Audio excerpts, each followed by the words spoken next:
Brought to you by V-Guard, co-powered by Sensodyne. Nashik लोकसभेच्या रिंगणात उतरलेले स्वामी शांतिगिरी महाराज आज आपला उमेदवारी अर्ज दाखल करणार आहेत।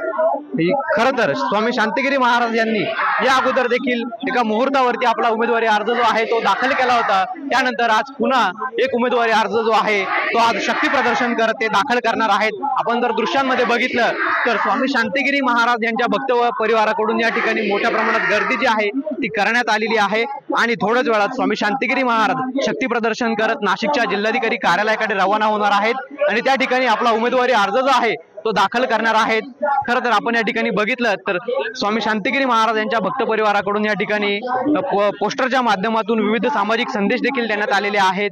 100% मतदान करण्याचा जो संदेश आहे तो देखील या ठिकाणी देण्यात आलेला आहे। विविध महापुरुषांचे फोटो जे आहेत ते देखील या ठिकाणी आपल्याला झळकताना पाहायला मिळत आहेत।